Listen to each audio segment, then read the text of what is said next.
Great Western engine worked hard in the yard at the big station.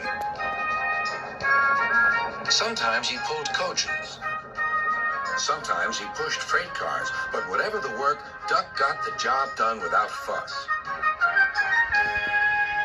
One day, Duck was resting in the shed when Sir Topham Hatt arrived. "Your work in the yard has been good. Would you like to have a branch line for your own?" "Yes, please, sir," replied Duck. So Duck took charge of his new branch line. The responsibility delighted him. The line runs along the coast by sandy beaches till it meets a port where big ships come in. Duck enjoyed exploring every curve and corner of the line. Sea breezes swirled his smoke high into the air, and his green paint glistened in the sunlight. "This is just like being on holiday," he puffed. "Well, you know what they say," laughed his driver. "A change is as good as a rest." Soon, Duck was busier than ever.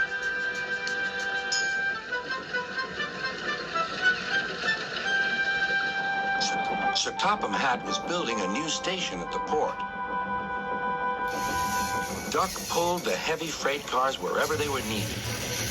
Bertie looked after Duck's passengers, and the other engines helped too, but the work took a long time. Noise and dust filled the air. "Don't worry," whistled Toby. "The station's nearly finished." "And on time, too," said Duck thankfully. Duck felt his responsibility deeply and talked endlessly about it. "You don't understand, Donald, how much Sir Topham Hatt relies on me." "Ach, aye," muttered Donald sleepily. "I'm Great Western, and I—" "Quack, quack, quack."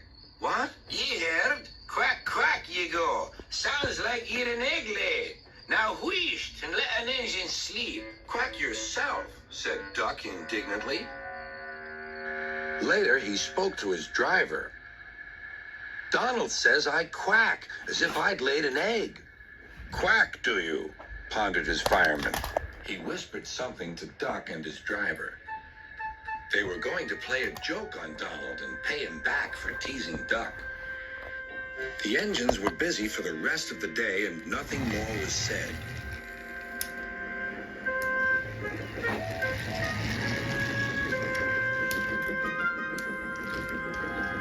Not even a quack. But when at last Donald was asleep, Duck's driver and fireman popped something into his water tank. Next morning, when Donald stopped for water, he found that he had an unexpected passenger aboard. A small white duckling popped out of his water tank. "Now, who's behind this?" laughed Donald. The duckling was tame. She shared the fireman's sandwiches and rode in the tender. The other engines enjoyed teasing Donald about her. Presently, she grew tired of traveling and hopped off at a station, and there she stayed.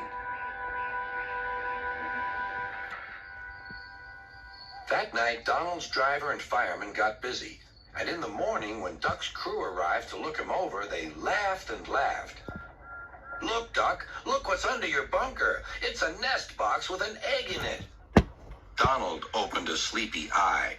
Well, well, well, you must have laid it in the night, Duck, all unbeknownst." Then Duck laughed too.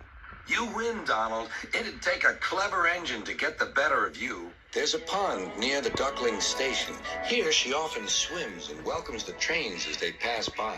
The station master calls her Dilly, but to everyone else, she is always Donald's duck.